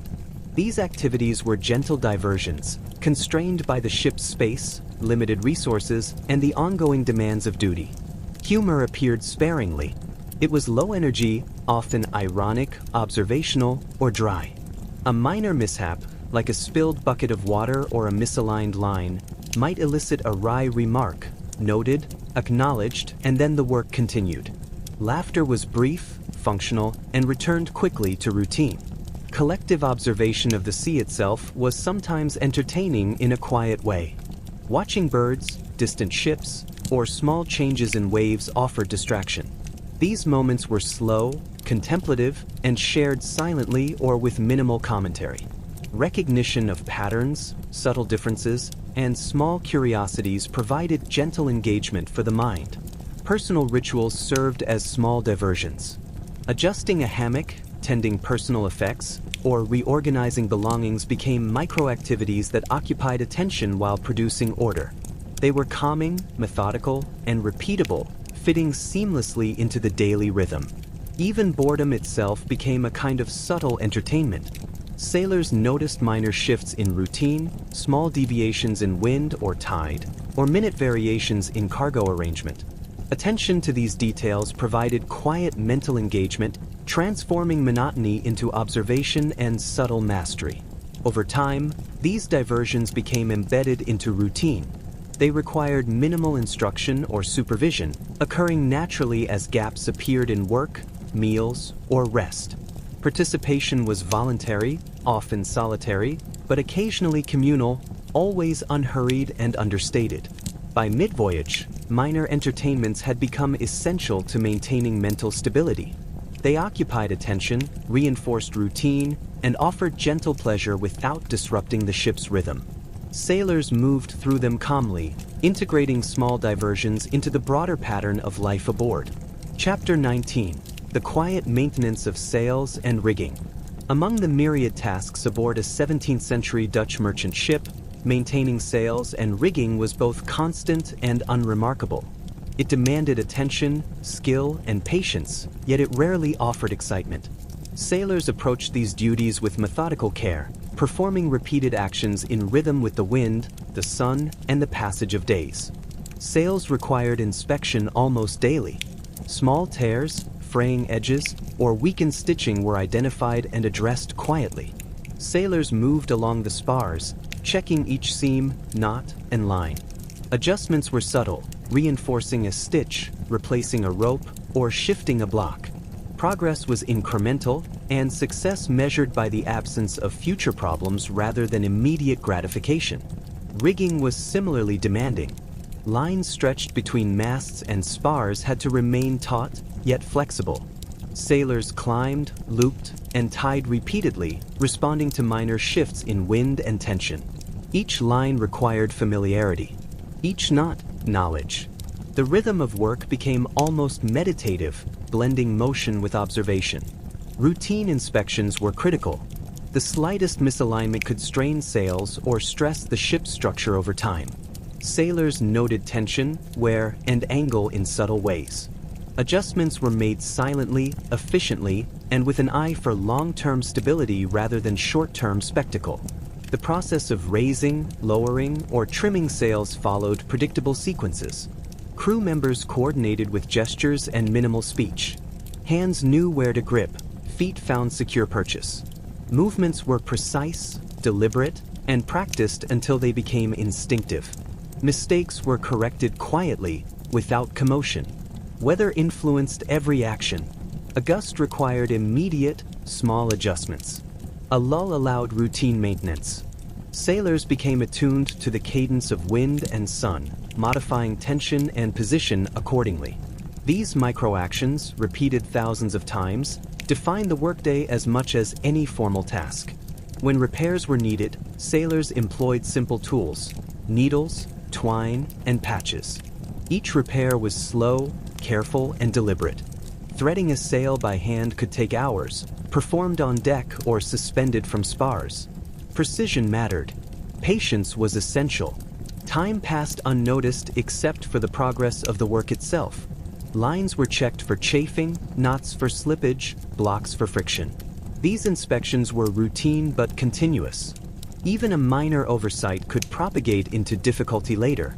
Sailors learned to anticipate issues before they fully developed, acting preemptively without commentary or urgency.